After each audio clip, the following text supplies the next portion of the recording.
22nd, 1977.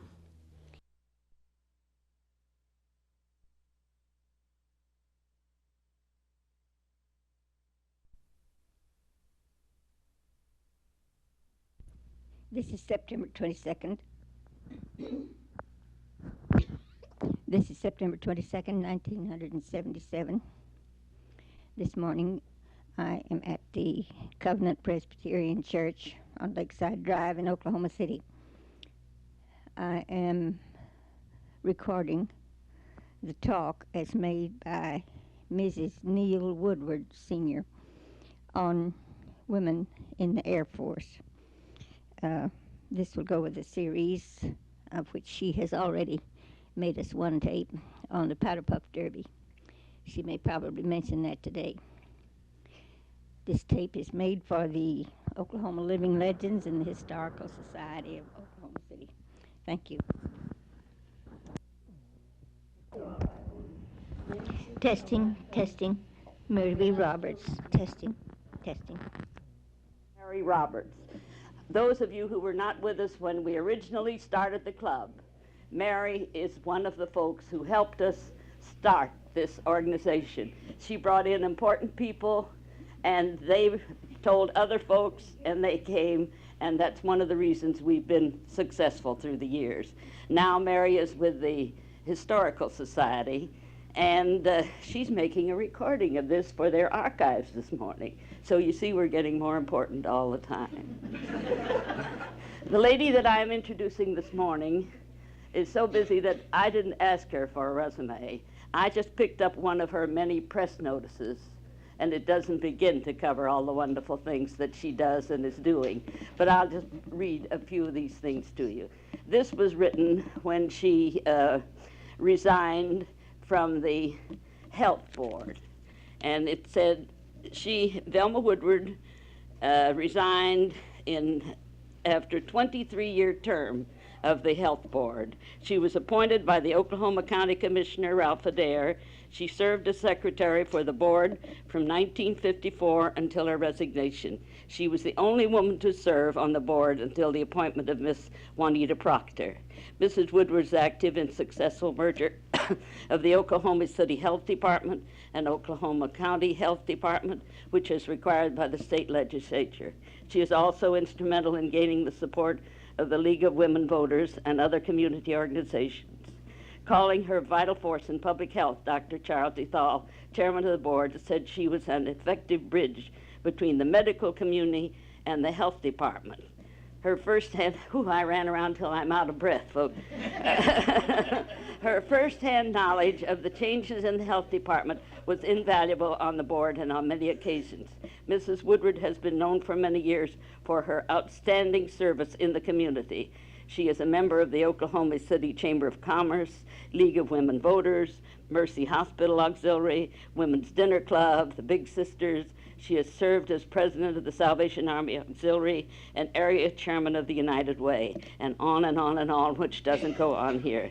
A pioneer in women's aviation, she began flying in the early 1940s.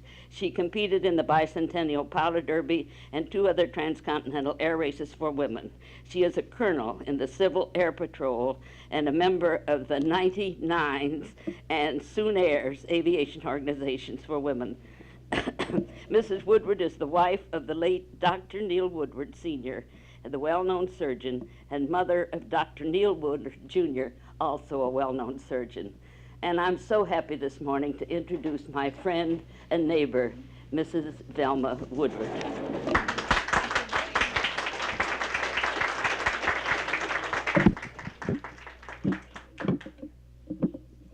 Good morning, ladies and gentlemen. Excuse me. You know, there's pilots love to get together and talk about their experiences. They call it hanger flying, and there's nothing they like better than hanger flying except flying. So I want to thank all of you for giving me the privilege of coming here this morning and hanger flying with you. I've been very privileged. I have come through from the horse and buggy days, through the automobile, from the Model T to the luxury cars we have today, and then the little primitive airplane to the, I think you could say, luxury small aircraft that we're flying today. The little airplane that I first flew didn't have a battery, naturally. It didn't have a starter then. It flew. It was a 55 horsepower craft. It flew at 70 miles an hour. It took off at just a little less than that, and it landed at just a little less speed than that. It didn't have any brakes. It didn't have a tail wheel. You drug your speed out when you landed with a tail skid. That was real fine because practically all the fields were sod anyhow, and it helped. Now, you probably have heard the saying, there are old pilots and there are bold pilots, but there are no old, bold pilots. Well, you can all take a look at me and see I'm in the old class.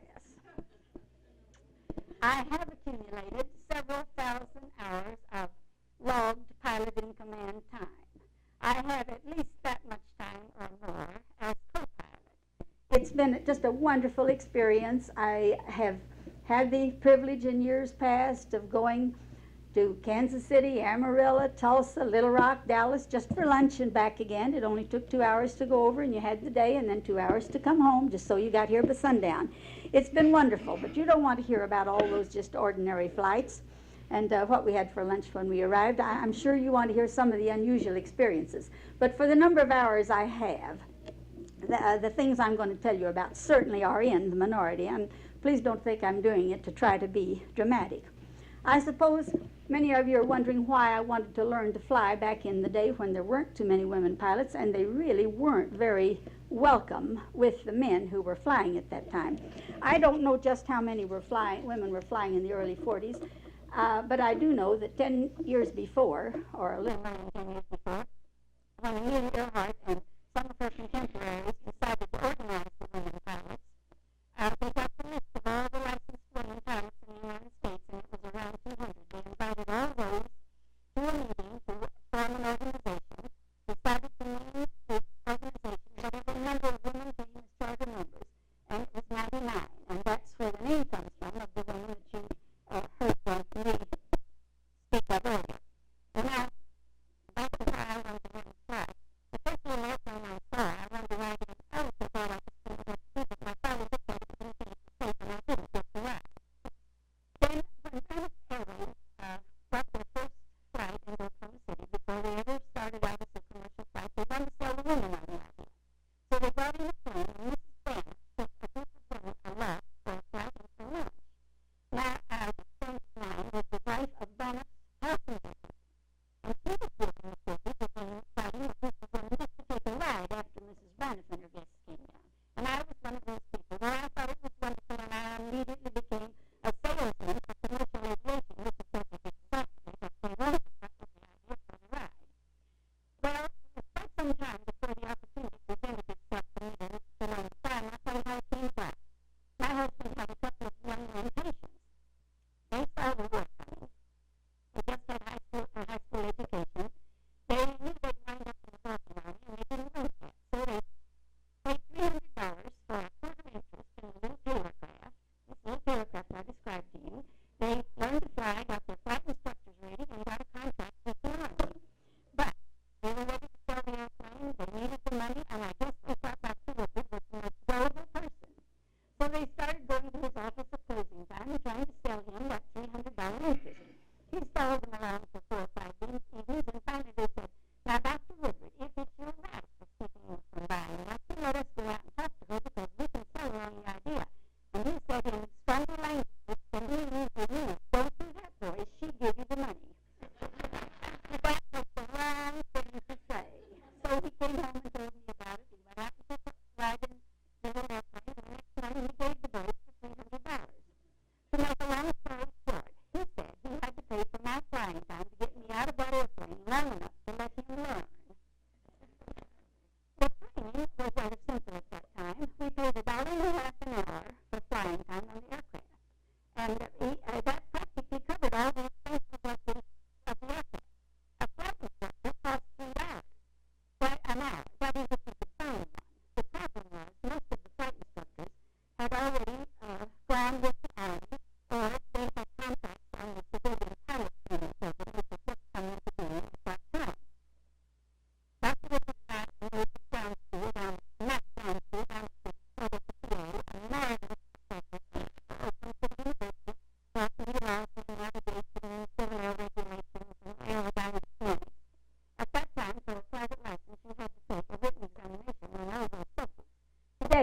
been slackened a bit because we have so many navigational aids and so many weather services. And the pilot, it's kind of left, a lot of that's left to the pilot's discretion today. But back then, we had to pass a stiff examination. So ground school was the first thing.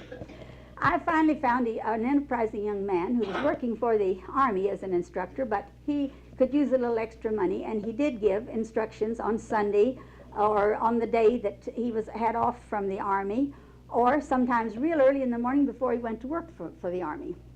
After this young man had ridden with me about 9 hours, it was a Sunday afternoon, and he said, "Now, you go in and have a Coke and relax, and I'll be back in an hour."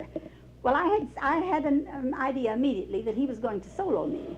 There was a big crowd at the airport that afternoon, and I'd seen several young men in the past solo before a big crowd, and they got a little overly anxious, and they did some things that weren't desirable, and of course all the men excused them, but I figured if that happened to me, they'd say, "Just another woman afraid of the airplane or trying to do something she isn't big enough to do." So I went home.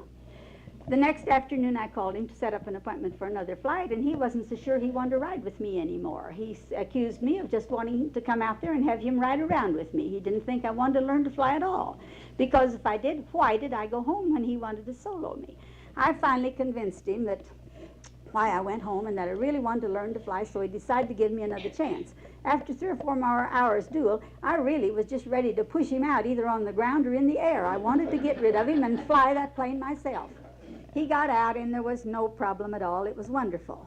Wasn't very long, though, before I pulled a boo-boo. Now, most airplane problems are due to either pilot error or weather error, and judgment on the weather. You will see that my errors were no exception. I just thought it was wonderful to be up there alone. And I would get up before daylight and be on my way to the airport. And at daybreak, I'd take off and fly an hour and go home and get my family's breakfast. Well, perhaps by the time I was getting breakfast, the wind would be too high for anybody else to fly, but that's fine. I'd had my time. And so this, of course, now is after I had soloed. Well, when I pulled the boo-boo, I went out for an hour, and I came back in, and just feeling so important, and I tried to land. That little airplane just went right on past the field. 3 times I tried it. I tried to think if the ground instructor had said anything about an airplane that didn't quite want to quit flying. He hadn't. So I decided I better get out of the traffic pattern and think it over. Well, I no more than got out of the traffic pattern and looked out, and I saw a little airplane landing in the other direction. Then I knew what was wrong. We'd had a wind switch, and I forgot to look at the wind sock, and so I was trying to land downwind. Went back and landed properly without incident. But they didn't let me forget it. At the next aviation club, a young man got up, took a butterfly net, ran all over the room, just striking frantically. So, as prearranged, someone stood up and said, "What are you trying to do?" And he said, "Oh, get Mrs. Woodward downwind." Well, about this time, my flight instructor was transferred. The Army transferred him to Texas, so I had to have a new flight instructor. Lloyd Catlin, who is the present owner of Catlin Aviation, became my flight instructor. In those days, parachutes were hard to come by because the Army needed most of them. I had had some dual spins, but I hadn't been able to get a parachute to do any solo spins. But one day Lloyd said, "There's a parachute in there for you. I want you to go up and do me some spins. Now do them near enough the airport that I can watch you." Well, I climbed up to 4,000 feet and cleared the area, turned in all directions to see there were no other airplanes, closed the throttle, pulled up the nose to stall it, and fell into a spin. But when I did, the propeller quit turning. Well, now I remembered that the ground school instructor had said, if you just dive the airplane and slip it, you can start it. Well, I dived it, and the propeller started windmilling, and then I remembered he said, if you dive it too steep, you can pull the wings off. So I just automatically eased back on the pressure on the stick a little, and the propeller quit windmilling, and I did that several times and ran out of altitude. I was near the airport. I was about at the altitude of the traffic pattern, so I thought, well, now, I've been shooting landings, the wind's about the same. If I just do a mechanical pattern over the ground, I'll be fine. I tried that, but just as I turned on the base leg, I discovered that trees and high lines and barbed wire fences, everything was going to be between me and the runway. So real quick, I cut over and got down in a plowed field beside the hangar. I couldn't even make the runway from there. Mr. Catlin was watching, and the tail skid had no more than drug out my speed. Then Mr. Catlin and about 6 young men were there. They literally carried that airplane back to the runway, and Mr. Catlin opened the door, and I said, "This plane is idling too slow." He said, "You didn't put the carburetor heat on." I said, "I did." He said, in very strong language, "Shut up and get back up there and do those spins." With that, he shut the door, pulled the propeller, and I had to either open the door and say calf rope or chicken or something, or I had to go do the spins. So on the way back up, I thought the situation over very carefully. Now, I really knew that airplane was idling a little slow because it had quit me a couple of times right down over the runway. But that was all right. I was ready to land anyway. The only time it had a problem was when a mama skunk and her babies were at about the same point I was going to touch down. I couldn't do anything about it, but she could, and she did. She speeded up, and they got out of the way. Anyway, each time I told the mechanic that the airplane idled too slow, but he thought just another woman afraid of an airplane, and nothing was done. So on the way back to climb up, I measured the throttle with my fingers out from the dash and figured out about how many fingers to put there so that I'd still have power on but wouldn't spin too fast. I did just that, did a couple of spins, worked out all right, and I went in and landed. But when I landed, Mr. Catlin was gone. But the registrar said, "Here's a little note for you." It was to the inspector saying that I was ready for my flight test. I guess Mr. Catlin couldn't face me. He really saved my aviation career, though, because for about 4 nights I had terrible nightmares. I either awakened screaming with my hand over my face, or I had to be awakened. The high lines and the trees were just ready to smack me down. But that's all right. The nightmares went away, and I had already proven I could do it, so I went on with my flying. Met another difficulty right there, though. When I called the FAA, it was then CAA, to ask for a flight check, they said, "Oh, we're sorry. The pressure of our work is so great certifying flight instructors that we can't give any more private tests for a while, but you keep calling us." Well, believe you me, I did keep calling them. And finally, one morning, about 10 days or 2 weeks later, one of the inspectors answered the phone, and he said, "Mrs. Woodward, you go out to the field at 8 o'clock on Saturday morning, and I will ride with you." Well, it rained all night Saturday night. It was still drizzling a little Saturday morning, but the ceiling was lifting, and at 8 o'clock I was there, and so was the inspector, and so there was another student check ride. So Mr. Hill told me to go and get a parachute. He said, "I'll put my parachute on, and you take yours, and we'll do your low air work. And then by that time, I think the ceiling will have lifted enough, we can do our spins. Then I'll come in, and you do your spots, while I put another student up to do the spins. Usually you do your spins and your spots, and if you pass that, then the inspector rides with you." Well, we got in. Hill offered me some gum. He said, "Here, take this and relax. I'm not going to bite you." Well, I took the gum and chewed it frantically and did relax. And I still chew gum frantically anytime the going gets just a little rough. Some 30 minutes later, after a number of maneuvers, he told me the ceiling had lifted. He told me to climb up to 4,000 feet and do him a spin. I did, but I forgot all about that slow idling. I really didn't know it hadn't been fixed. And when I fell into the spin, the propeller quit again. Well, Mr. Hill, I knew his neck was in there too, and he was an excellent pilot. So he said, "Where are you going to put it? Show me where you're going to put it." Now, I knew if it went down in one of those muddy fields, that was the end of my flight test. It wouldn't get out that day. I said, I'm going to start it." He said, "You can't. They don't. Tell me where you're going to put it." I went right on diving because I knew he wouldn't let those wings be pulled off, and pretty soon it started. I told him about 4 times it was running. He said, "I know it is. Get on back up there and do me a spin in the opposite direction." I did him a spin all right, but I don't know whether it turned once or twice or 3 times, and I don't know whether he told me to recover or I recovered. Anyway, when I recovered, he said, "Now let's go in. Our landing will be your first spot." Well, it wasn't too bad, but then really he's more or less hinted when to close the throttle and what angle to use, of glide to use, and he helped me. But that was real fine. That was a good spot. He got out and went over to the side of the field and told me to go ahead. Well, the next 2 spots were terrible. I didn't come any place within near 50 feet of those spots, and I knew it. But I looked over, and he was motioning me over, so I taxied over, opened the door, and said, "But Mr. Hill, you're supposed to get 5 chances at those spots." He said, "Woman, what are you trying to do? Talk me out of giving you your license?" When I got in the hangar, they said, the word had spread, of course. They said, "Well, you didn't need to worry because he'd given you your license if you could have just gotten back on the field." Well, that was wonderful. From then on, I took many cross-country flights. While taking the dual, though, even before I soloed, the registrar had said to me, there are 2 more women flying out here, and there's one of them I think you would particularly like. Why don't you wait and meet her? I did. She was Branita Davis, now Branita Evans. And I did like her, and we did become very fast friends. We would arrange to come to the airport on the same day after we soloed, and then visit afterwards. And we started right out doing cross-countries together.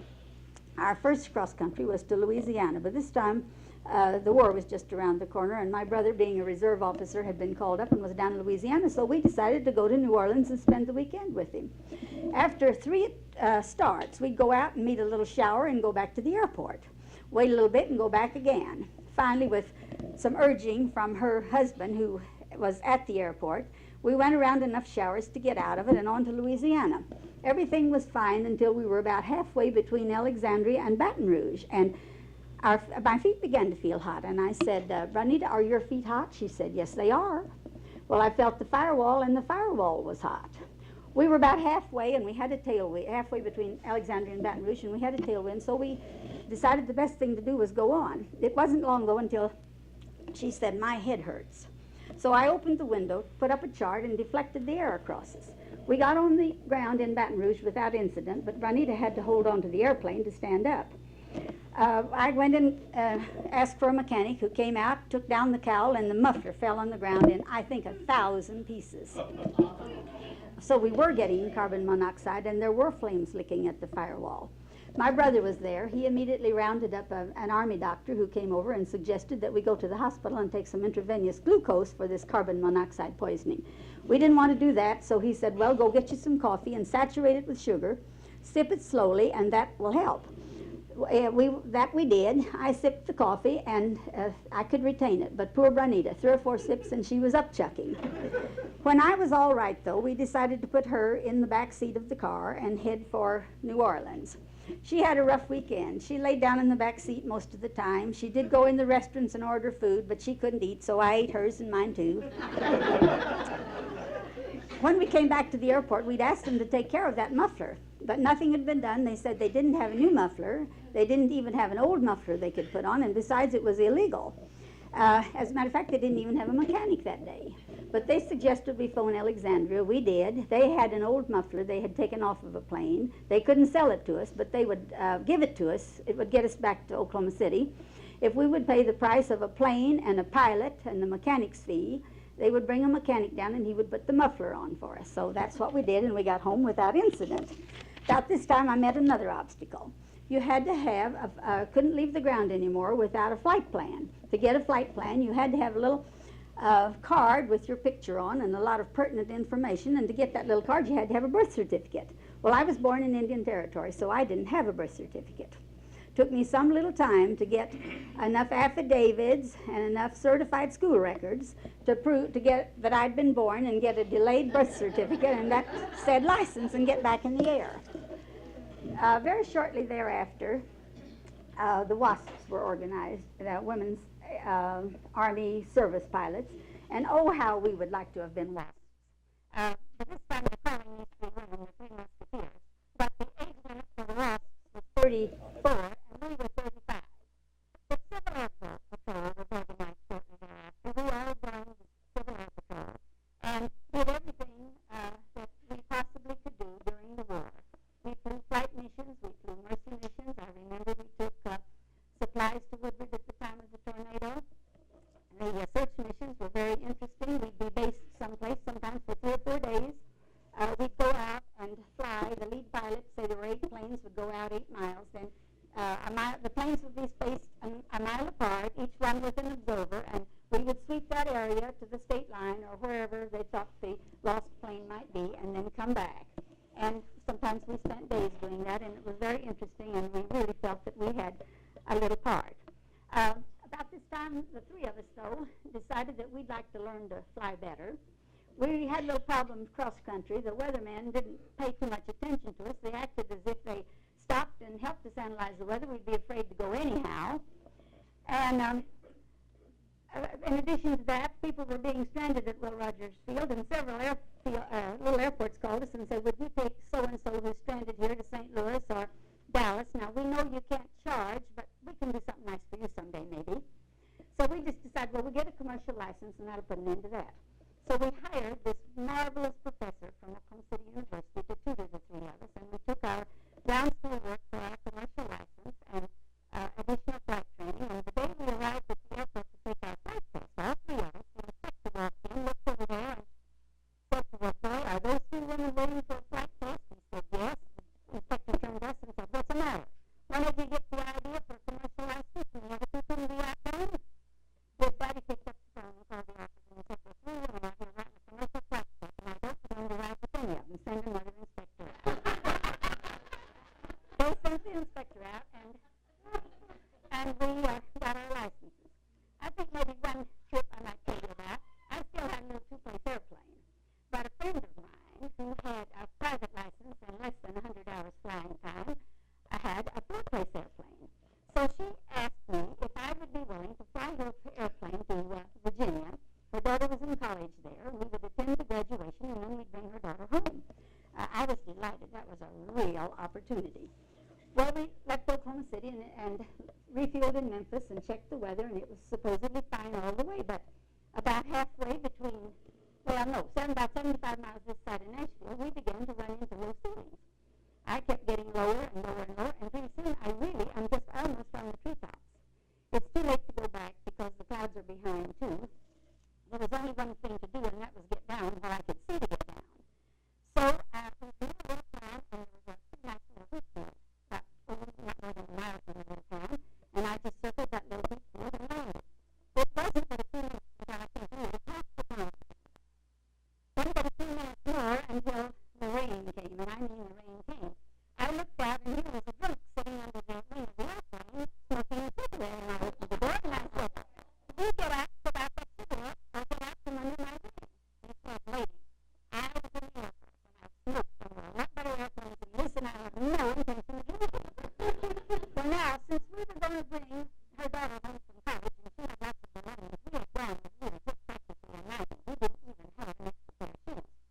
So I took off my shoes and hose, tucked up my skirt, got out of the airplane, tucked that young man to his feet, escorted him off the field, and convinced him it wasn't going to be healthy for him to come back. When the rain stopped, we still had a pretty good audience, and I took off my shoes again and got out to walk the field, looking for stumps and rocks or holes, anything that might impede our takeoff. And a young man came over to me and he said, "You know, if you take those wheel pants off, the mud wouldn't curl between the wheels and the wheel pants, and you'd get off a lot easier." And he said, "I was in the Air Force, and I have a toolkit at home, and I'd be glad to go get it and take those off for you." So he did.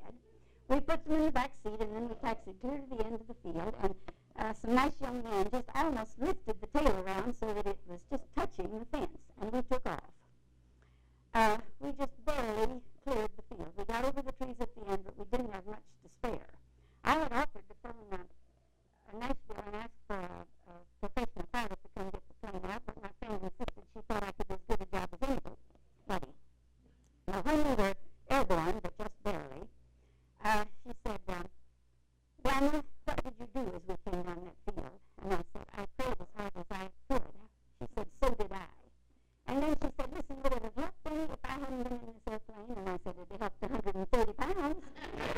Well, she said, all afternoon I thought about offering to take the bus to Nashville, but I was afraid if I did, I didn't think you were going to make it, and you wouldn't try to take the plane off. In Nashville, the weatherman never did admit that rain was out there.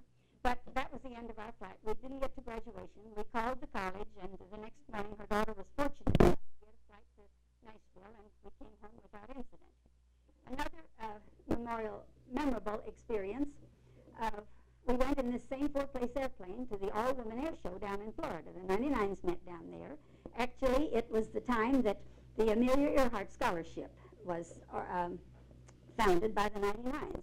Eastern Airlines brought Amelia Earhart's mother down as their guest, and I was fortunate enough to be her dinner partner that evening. I could talk the rest of the afternoon telling you about that lovely and interesting lady. Well, at the end of the meeting, the Cuban consul to Miami arrived and invited all of us to come over to Cuba for 2 days free as guests of the Cuban government. The only strings were the airplane had to be flown by a woman. Now, a man could come if there were any men who wanted to come, but he had to ride in an airplane with a woman. We went to Cuba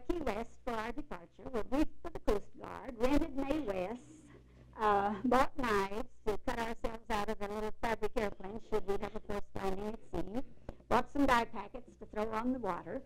The Coast Guard gave us a blanket clearance. It seems to me there were someplace near 30 airplanes. But when we were ready to go, the Cuban consul refused to ride with a woman. He chartered an airplane flown by a man to go over.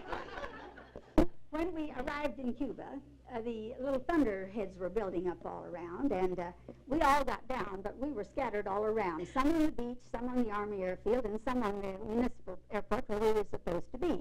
Within 30 minutes, the thunderstorms passed, and everybody came over to the municipal airport. Everybody except the Cuban consul was missing.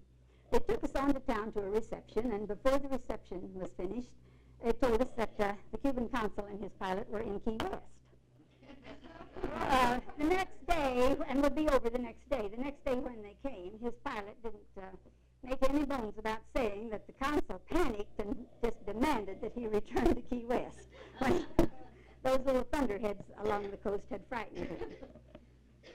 Well, we had a wonderful 2 days, or almost 2 days. We arrived there in the afternoon, and we were to leave at 10 o'clock in the morning in order to get ahead of these little thunderheads that build up down in that area in the afternoon.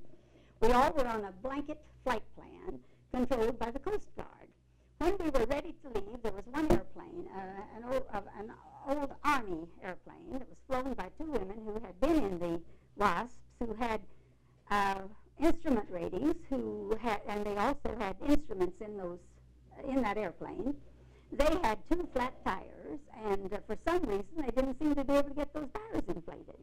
Well, everything moved slow down in Cuba, and they didn't seem to be doing anything. So finally, I just hopped out of the airplane with my Mae West on and my skirt tucked up with that Mae West, and I scooted across the airport and handed a little line boy two $1 bills and pointed to those flat tires and blew as hard as I could, and he got the idea.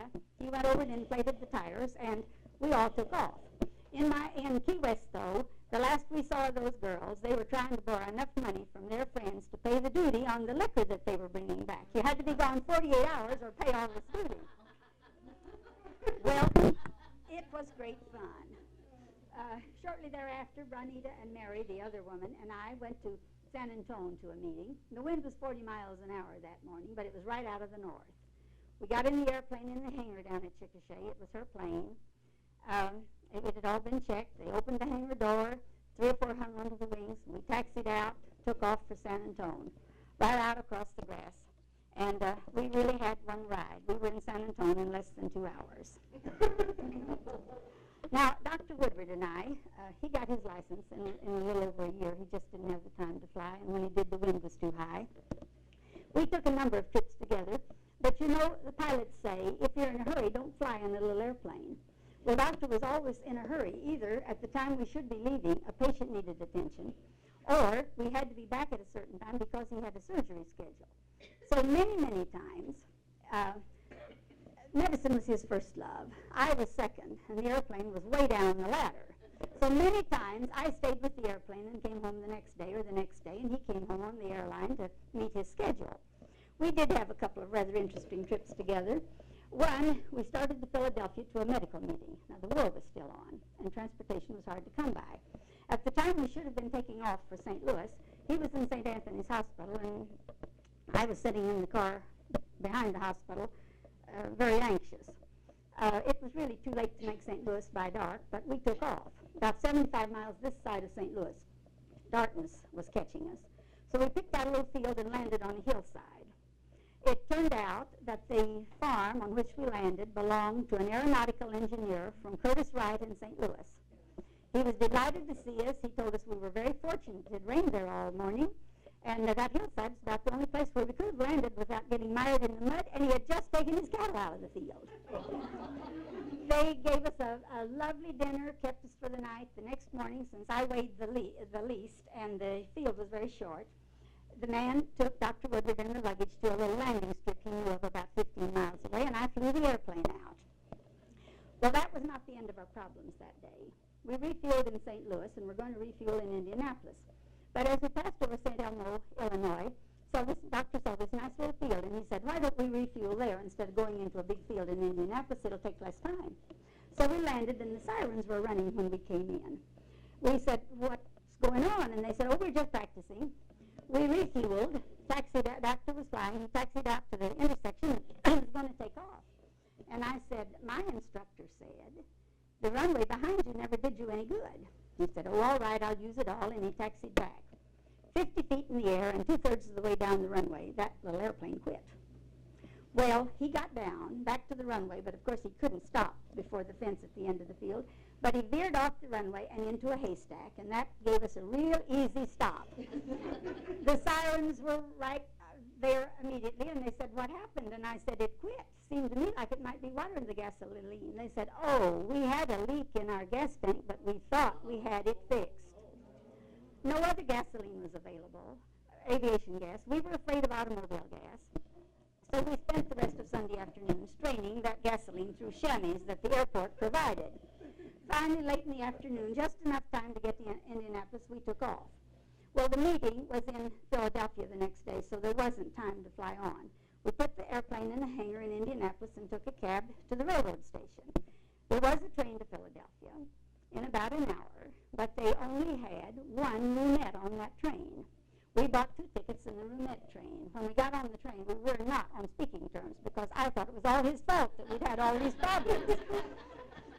The porter looked at me up and down and he said, Miss, a roomette's just for one person. I said, I know it, but you just have one roomette. We have 2 tickets and we want to go to Philadelphia. We were on speaking terms the next day. You have to talk in order to both get in a roomette. We had another experience. He had been in Boston at a meeting, and I spent the weekend in Tulsa and had taken the little airplane over. And so the weatherman said if we got to Oklahoma City before 1 o'clock, we'd be fine. There was a front coming, but not in Oklahoma City before 1. Out about Hera, I noticed that although the doctor was following the same heading exactly, we were drifting very rapidly.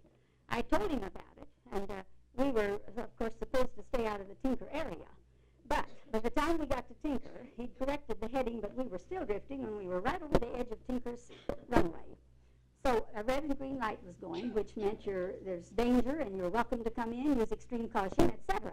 I said, let's land. He said, well, I see Country Club Airport right over there. I don't want to go through all the red tape getting this airplane out of here. We're going over there. So I just started to cry. He said, why are you crying? I said, because you're fixing to get us both killed. He turned around and we landed, but it was too late. We were in the wind change. The first time the wheels touched down, we went 50 feet back up in the air. But the second time, with both of us on the controls and the throttle back in, we stayed on the ground, we turned into the wind and started to cross the grass. But by this time, there were 3 or 4 jeeps with a lot of healthy young airmen, a crashed truck, a fire wagon. The young men all swung on the wings. They told us to keep taxiing. We taxied right across the field. They opened the hangar door and we taxied in. We found the wind was only 65 miles an hour. The little airplane we were flying landed at about that. The next morning when Doctor took me back to the field to get the plane, a nice little airman came in to help me check the plane, and he said, I shouldn't help you. You cost me $10. I said, how's that? He said, I bet $10 you'd crack up yesterday. Now I want to tell you a little bit about the Powder Puff Derbies. Right after the war, the 99 sponsored the Powder Puff Derby. It was an all-women transcontinental air race. And Bonita and I flew in 1955. We didn't win anything because we enjoyed the festivities across the country. We flew again in 1957. We had a lot of fun, but again we didn't win anything. But in 1976, 21 years after Dr. Woodward had said if we didn't go in 55, we'd be too old, we decided to go in the Derby again. We did. It was a pretty hard trip, but we had a marvelous time. We didn't get a prize this time either, but we got a trophy. The New Mexico girls gave us a beautiful base for being the oldest pilots in the race. Now I want to sum this up by reading you a letter that my flying friend wrote me a few years back, and then the plaque that the letter was attached to.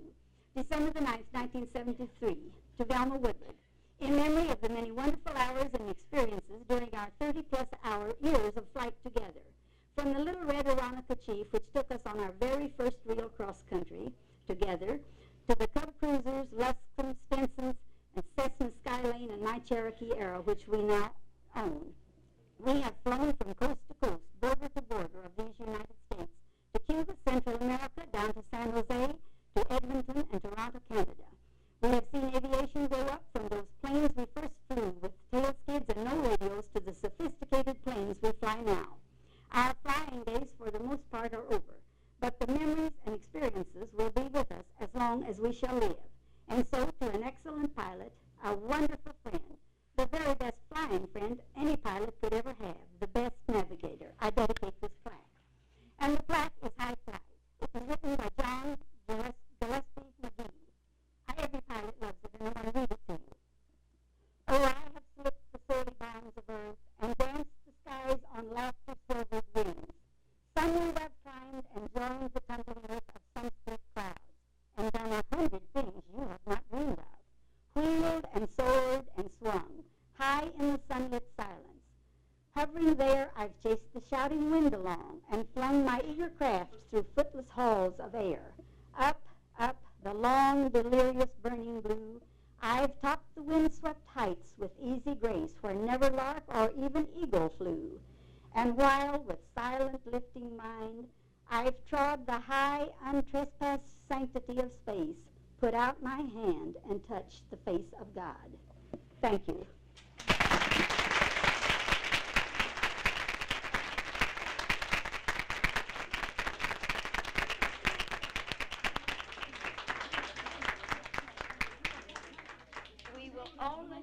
We will only let you go. We will only let you go with a promise that you will return.